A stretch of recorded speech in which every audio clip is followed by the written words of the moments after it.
যেখানে সুপ্রিম কোর্টের অর্ডারের উপর বুড়ো আঙ্গুল দেখিয়ে একের পর এক অত্যাচার আক্রমণের ঘটনা প্রতিনিয়ত ঘটিয়ে চলেছে।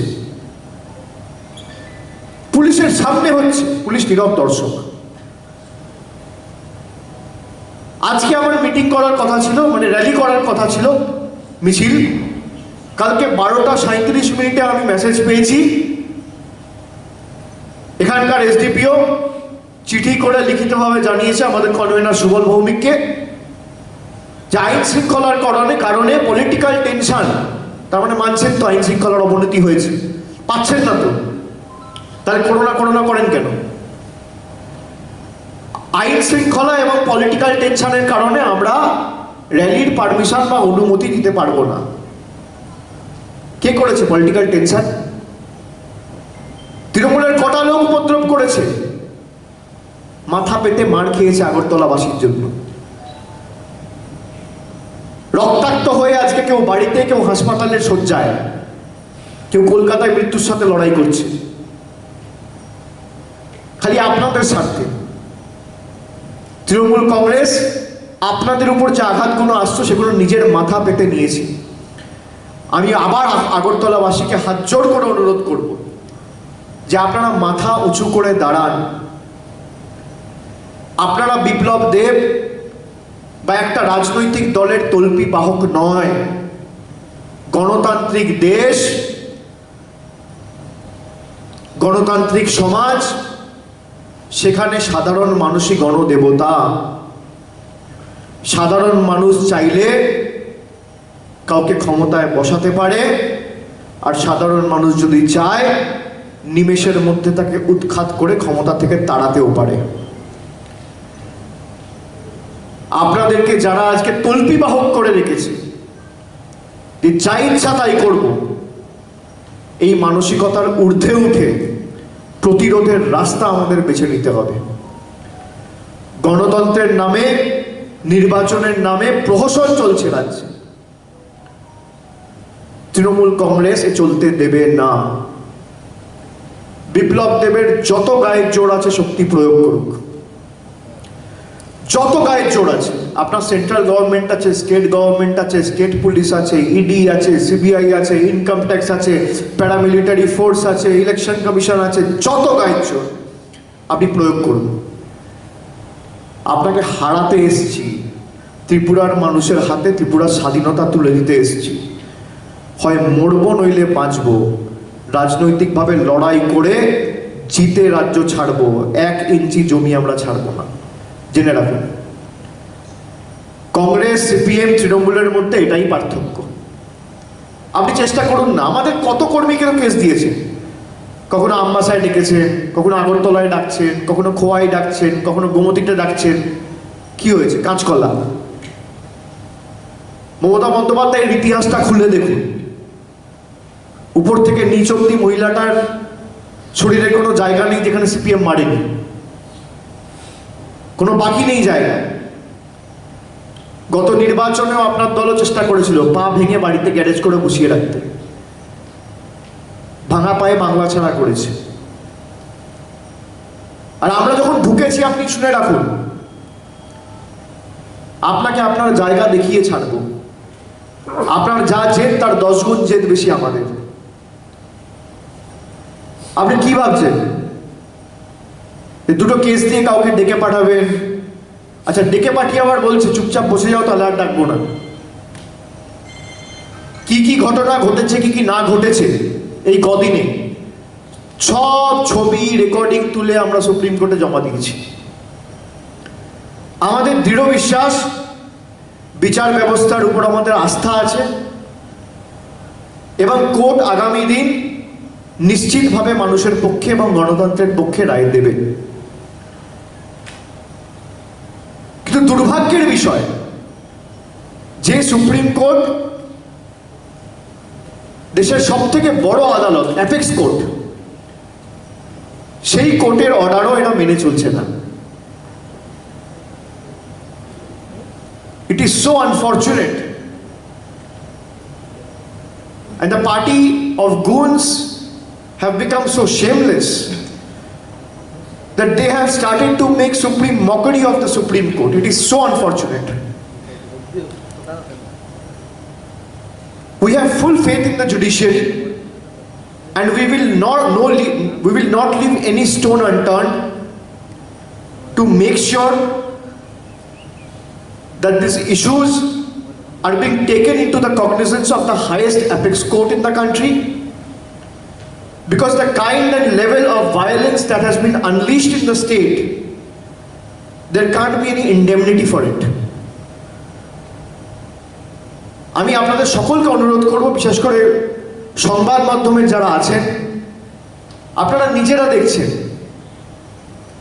সংবিধানের চতুর্থ স্তম্ভ মিডিয়া, সেই মিডিয়ার উপর অত্যাচার চলছে। কারোর বুম ভেঙে দিচ্ছে, কারোর ক্যামেরা ভেঙে দিচ্ছে, কারোর মোবাইল ভেঙে দিচ্ছে। কি পরিস্থিতি এই রাজ্যটার!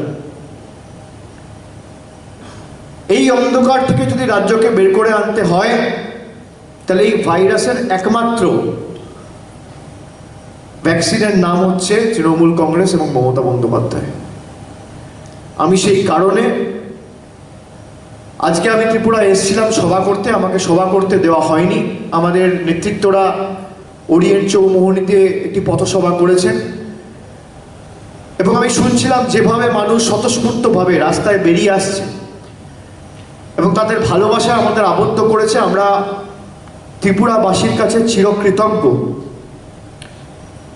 কালকে চিত্তরঞ্জনে বিশেষ করে মানুষ যেভাবে বেরিয়ে এসছে, প্রতিরোধের রাস্তা বেছে নিয়েছে, প্রতিবাদের রাস্তা বেছে নিয়েছে, আমি মাথা নিচু করে ত্রিপুরার মাটিকে এবং মানুষকে প্রণাম জানাচ্ছি। আমি স্যালুট জানাচ্ছি আপনাদের সকলকে। আপনারা যে সাহসের পরিচয় দিয়েছেন, আমি স্যালুট জানাই আপনাদের। জোর জবরদস্তি গায়ের জোরে কোনোদিন মানুষকে দমিয়ে রাখা যায় না। অনেক চেষ্টা করেছিল সিপিএম, অনেক চেষ্টা করেছিল এখানকার বামফ্রন্ট, কোনো লাভ নেই। মানুষ যেদিনকে ঠিক করবে, কেউ বাঁচাতে পারবে না। মানুষের হৃদয়ে তৃণমূল ঢুকে গেছে। তৃণমূলের ব্যানার, হোর্ডিং, ফেস্টুন, প্ল্যাকার্ড এসব ছিঁড়ে তো লাভ নেই। গভর্নমেন্টের গাড়ি দিয়ে তৃণমূলের পতাকা ছেড়াচ্ছে, আপনি দেখেছেন? সেই ভিডিও আমরা সুপ্রিম কোর্টে দিয়েছি। গাড়ির উপর লেখা আছে গভর্নমেন্ট অফ ত্রিপুরা, আর রাতের অন্ধকারে সেই গাড়ি গিয়ে তৃণমূলের পতাকা খুলছে। কতটা নির্লজ্জ হলে আজকে এই জায়গায় পৌঁছাতে পারে? পায়ের তলার মাটি সরে গেছে। 3 মাস তো হয়েছে। আগস্টে তো তৃণমূল কংগ্রেস ঢুকেছে, আগস্ট, সেপ্টেম্বর, অক্টোবর, এখন তো নভেম্বর মাস চলছে। 3 মাসে পায়ের তলার মাটি সরে গেছে। তো 1 বছরে এদের কি পরিণতি করতে পারি ভাবুন, মানুষ যদি সাথে থাকে। আমি তো আপনাদের বলছি, খালি মাথা উঁচু করে আপনারা 25 তারিখ নিজের ভোটটা নিজে কিভাবে দেবেন তার রাস্তা নিজেরা ঠিক করুন। কিভাবে দেবেন, বুদ্ধি লাগিয়ে, মাথা খাটিয়ে নিজের ভোট নিজেকে দিতে হবে। আপনি যাকে ইচ্ছা ভোট দিন, তৃণমূলকে দিন, সিপিএমকে দিন, বিজেপিকে দিন, কংগ্রেসকে দিন, নির্দলকে দিন, যাকে ইচ্ছা দিন। গণতান্ত্রিক অধিকার আপনাকে প্রয়োগ করতে হবে। আপনার ভোট গিয়ে যেন দুয়ারে গুন্ডা না দেয়, আপনার ভোট যেন গিয়ে বিজেপির মস্তানরা না দেয়, আপনার ভোট যেন কোনোভাবে এরা লুট করতে না পারে। আপনার নিজের ভোট আপনি খালি দিন। আমরা যেটুকু মানুষের ভালোবাসা, আবেগ বুঝতে পেরেছি ত্রিপুরার মাটিতে, এদের পতন শুধুমাত্র সময়ের অপেক্ষা। আমি তাই সবাইকে বলবো, এবং সংবাদ মাধ্যমের যারা আছে, আপনারা যে সাহস দেখিয়েছেন কালকে, আমি আপনাদের সকলকে স্যালুট জানাই। যেভাবে কালকে আগরতলা ওয়েস্ট যারা, যে সংবাদ মাধ্যমের প্রতিনিধিরা উপস্থিত ছিল, লাইভ ভিডিও অনেক চ্যানেল দেখিয়েছে,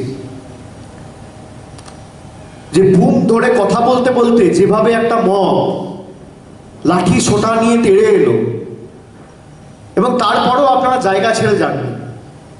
আপনারা জীবন বাজি রেখে সাধারণ মানুষের কাছে সংবাদটা তুলে ধরেছে। আমি কৃতজ্ঞ আপনাদের সকলের কাছে। এই যৌথ লড়াই আমাদের সকলকে একসাথে লড়তে হবে। আমরা রাজনৈতিক কথা বলবো, আপনারা সঠিক কথাটা মানুষের কাছে পৌঁছান, এইটুকুই আপনাদের অনুরোধ করব।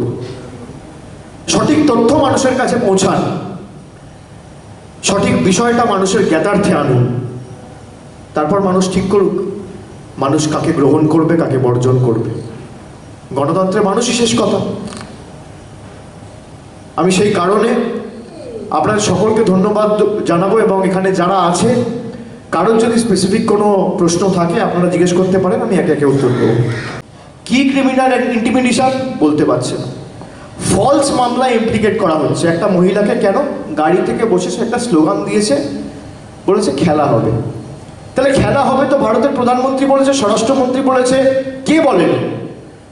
যারা ভারপ্রাপ্ত ওখানের অবজারভার থেকে শুরু করে কেন্দ্রীয় মন্ত্রী সবাই এসে এসে খেলা হবে বলেছে।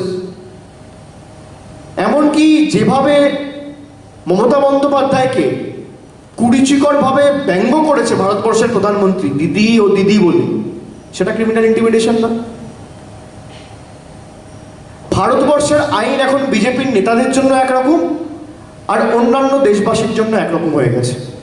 আমরা সেই কারণেই কোর্টে গেছি, কোর্টের দ্বারস্থ হয়েছি, এবং আমরা আশা করি কোর্টের বিচার নিশ্চিতভাবে করবে। যেভাবে মিথ্যা মামলায় ফাঁসানো হচ্ছে, আজকে তৃণমূলের যদি কিছু না থাকে এত ভয় কেন? কুণাল ঘোষকে ইতিমধ্যে 10 বার ডেকে পাঠানো হয়েছে, কখনো দেবাংশুকে অ্যারেস্ট করছে, কখনো সুদীপকে অ্যারেস্ট করছে, কখনো জয়াকে অ্যারেস্ট করছে, কখনো আমার বিরুদ্ধে মামলা করছে। কেন? তৃণমূলকে ভয় পেয়েছে।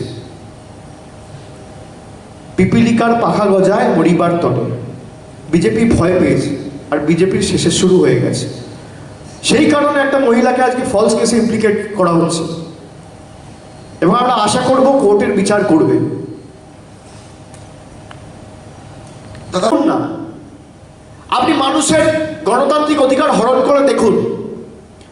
আপনাকে ল্যাজে গোবরে করে যদি আমি সুপ্রিম কোর্টে না হারাই, আমার নাম অভিষেক বন্দ্যোপাধ্যায় নয়। টানতে টানতে আপনাকে নিয়ে যাব। আপনি কি পেয়েছেন? আপনি যা ইচ্ছা তাই করবেন।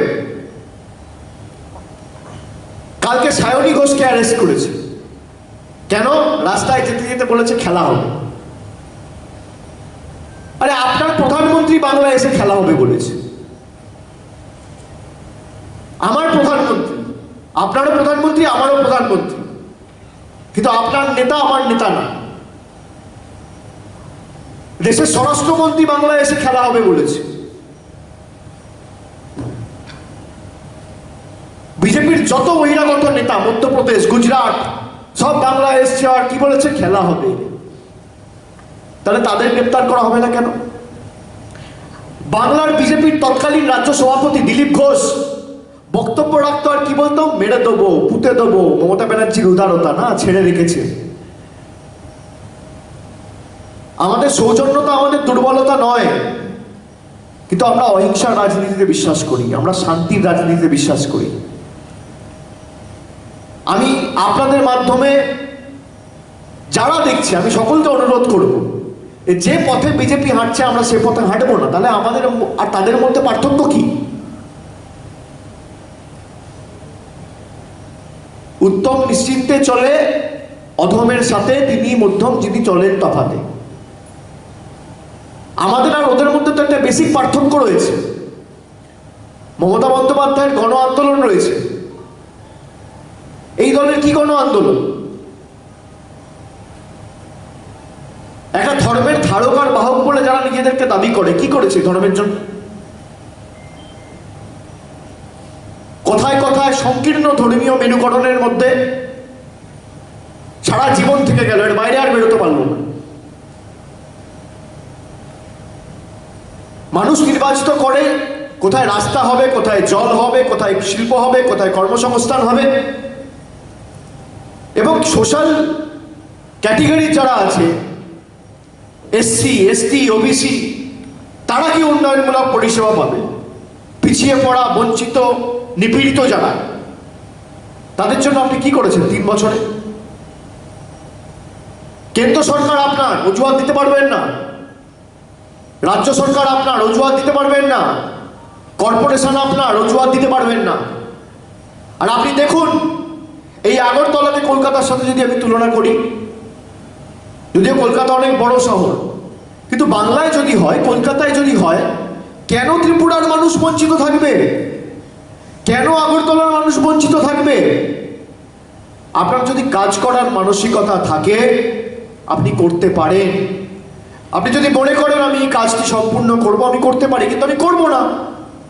বিজেপির সেই মানসিকতা যে নিজেও করব না আর কাউকে করতেও দেবো না। নমস্কার, ধন্যবাদ কুণাল ঘোষ মহোদয় সহ যারা আমার সাথে উপস্থিত রয়েছেন এবং যারা আপনারা এসে আজকে এখানে পৌঁছেছেন, সংবাদ মাধ্যমের বন্ধুরা, আমি সকলকে ধন্যবাদ জানাচ্ছি। যে পরিস্থিতির মধ্যে দিয়ে আজকে এই রাজ্য চলছে, দিনের আলোয়ও মানুষের বেরোনো প্রায় মুশকিল হয়ে গেছে। এমন একটা নৈরাজ্য, এমন একটা পরিস্থিতি, এমন একটা বাতাবরণ সারা রাজ্য জুড়ে তৈরি করা হয়েছে যা সারা ভারতবর্ষের মানুষ কোনোদিন দেখেনি। যে রাজনৈতিক দল কথায় কথায় অন্য রাজনৈতিক দলের ভুল ধরতে আগ্রহ দেখায়, সেই রাজনৈতিক দলের নেতৃত্বাধীন রাজ্য সরকার সহিংস দমন পীড়নের ঘটনায় প্রতিদিন নিজেদের রেকর্ড নিজেরা ভাঙছে। এবং যে পরিস্থিতি আজকে রাজ্যে হয়েছে, আমরা এতদিন ধরে সবাই রাজনৈতিক ময়দানে রয়েছি, লড়াই করছি, বিভিন্ন রাজ্যে গেছি, বিভিন্ন জায়গায় গেছি, কিন্তু এই পরিস্থিতি ভারতবর্ষে কোথাও আমরা উপলব্ধি করিনি। যেখানে বিরোধীদের রাস্তায় নামতে দেওয়া হয় না, মিটিংয়ের পারমিশন দেওয়া হয় না, মানুষের কাছে পৌঁছাতে দেওয়া হয় না, তাদের কথা মানুষ অবধি পৌঁছানোর কোনো মাধ্যম যদি থাকে সেটাকে কেটে দেওয়া হয়। যে রাজ্যে সংবাদ মাধ্যম আক্রান্ত, যে রাজ্যে ডাক্তার আক্রান্ত, যে রাজ্যে হাসপাতালের ভিতর দুয়ারে গুন্ডার মডেল ঢুকে যাচ্ছে, যে রাজ্যে পুলিশ থানায় দিবালোকে একদিনে দুবার ধারাবাহিকভাবে আক্রমণ করা হয়েছে, থানার ওসি, আইসি, সেকেন্ড অফিসার তালা মেরে ভিতরে টেবিলের তলায় বসে থাকতে হচ্ছে। যারা আইন শৃঙ্খলা রক্ষার দায়িত্বে, তাদের যদি এই দুরবস্থা হয়, এই পরিণতি হয়, সাধারণ মানুষের নিরাপত্তা কোথায়? কালকে যে ঘটনা আগরতলা ইস্ট মহিলা পুলিশ থানায় ঘটেছে, আপনারা সকলে উপলব্ধি করেছেন, দেখেছেন নিজের চোখে। পুলিশের সামনে ভারতীয় জনতা পার্টির মুখ্যমন্ত্রী বিপ্লব দেবের ইন্ধনে দুয়ারে গুন্ডার সব মস্তানরা মাথায় হেলমেট পরে আর হাতে লাঠি সোটা নিয়ে নির্মমভাবে আমাদের কর্মীদের, সমর্থকদের, প্রার্থীদের পিটিয়েছে। সেখান থেকে তারা হাসপাতালে ভর্তি হতে গেছে, হাসপাতালে পর্যন্ত 25 জনের দল নিয়ে ঢুকে পড়েছে। তারা ছুটে ছুটে রাত্রে কাতরাতে এসছে। কারোর হাঁটুতে স্টিচ, কারোর কোমরে স্টিচ, কারোর মাথায় স্টিচ। এমনকি সংবাদ মাধ্যমের এক প্রতিনিধি, যার কাজই হচ্ছে সংবাদ মাধ্যমে কাজ করে সংবাদ সংগ্রহ করা, তাকেও পর্যন্ত ছাড়েনি।